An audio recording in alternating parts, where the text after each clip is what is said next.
आज की कहानी का शीर्षक है अपाला। महर्षि अत्रि की पुत्री अपाला अद्वितीय, सुंदरी और बुद्धिमती थी। एक बार प्रभात काल में स्नान करते समय उनकी दृष्टि अपने पैर पर गई, जहां छोटे छोटे सफेद दाग दिखाई दे रहे थे।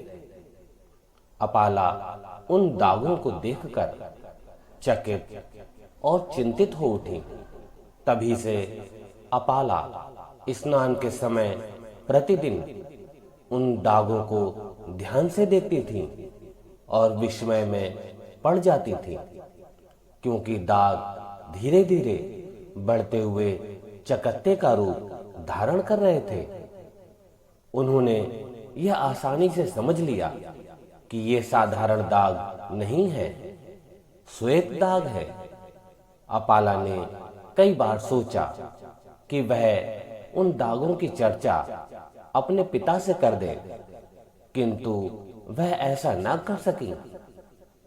वह उन दागों को हमेशा छिपाए रहती थी और इसके बारे में किसी को नहीं बताती थी। अपाला जब विवाह के योग्य हुई तो अत्रि को उसके विवाह की चिंता हुई। संयोग वंश वेदों के ज्ञाता विद्वान कृशास्त्र ने अतिथि के रूप में अत्रि के आश्रम में प्रवेश किया। अपाला ने अतिथि कृशास्त्र के खान पान का उचित प्रबंध किया। अपाला के सौंदर्य और व्यवहार कुशलता से मुग्ध होकर कृशास्त्र ने अपाला के साथ विवाह करने की इच्छा प्रकट की। महर्षि अत्रि ने प्रसन्नता पूर्वक अपाला का हाथ कृशास्त्र के हाथ में दे दिया। विवाह पुरांत अपाला कृशास्त्र के साथ उनके आश्रम में चली गई। दिन बीतने के साथ ही अपाला के शरीर के सफेद चकत्ते भी बढ़ने लगे। अपाला बड़ी चतुराई से उन्हें कृशास्त्र से भी छुपाए रहती थी। एक दिन कृशास्त्र की दृष्टि उन सफेद चकत्तों पर जा पड़ी। तभी से वह अपाला को उपेक्षा व तिरस्कार की दृष्टि से देखने लगे। अपाला को यह समझते देर न लगी कि उनके पति उनको अपने साथ नहीं रखना चाहते हैं। पति से अपमानित होकर अपाला अपने पिता के आश्रम में पुनः चली गई।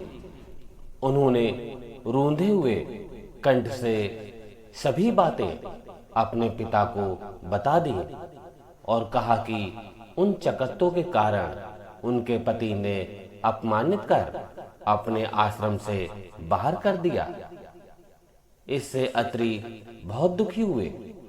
उन्होंने अपाला को सांत्वना देते हुए कहा, चिंता की कोई बात नहीं पुत्री, श्वेत दाग के कारण तुम्हारे पति ने आश्रम से निकाल दिया है, किंतु पिता की गोद पहले की तरह तुम्हारे लिए खाली है।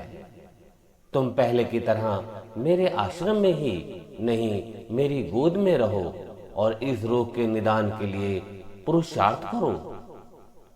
इसके लिए तुम्हें इंद्र की उपासना करनी होगी। पिता से प्रेरित होकर अपाला इंद्र की उपासना में लग गई। वह नित्र प्रेम पूर्वक मंत्रों का जाप करती और सत्तू तथा सोमरस का नैवेद्य चढ़ाया करती थी। धीरे धीरे कई माह व्यतीत हो गए। एक दिन सत्तू अर्पित करने के बाद जब सोमरस की बारी आई तो सोमलता को पीसने के लिए कोई पत्थर नहीं था। उन्होंने सोमलता को अपने दांतों से पीसकर धरती पर गिरते हुए सोमरस का पान करने के लिए प्रभु से प्रार्थना की। अपाला के प्रेम और उसकी भक्ति पर इंद्र गदगद हो उठे। उन्होंने प्रकट रूप में सत्तू और सोमरस का पान करते हुए कहा, अपाले तुम धन हो, तुम्हारा रोग दूर हो जाएगा और तुम्हारे प्रेम और भक्ति की कहानी भी अमर हो जाएगी। इंद्र के वरदान से अपाला रोग मुक्त हो गई। उनका शरीर स्वर्ण की तरह चमकने लगा। वह प्रेम और निष्ठा के फलस्वरूप अमर हो गई। तो आज की कहानी यहीं पर समाप्त होती है। आपको ये कहानी अच्छी लगी है तो हमारे इस वीडियो को अधिक से अधिक शेयर कीजिए। साथ ही साथ हमारे चैनल को सब्सक्राइब अवश्य कीजिएगा। अगली वीडियो में एक नई कहानी के साथ फिर हाजिर होंगे। तब तक के लिए नमस्कार। Please like and subscribe my YouTube channel Krishika Online Classes. Thank you.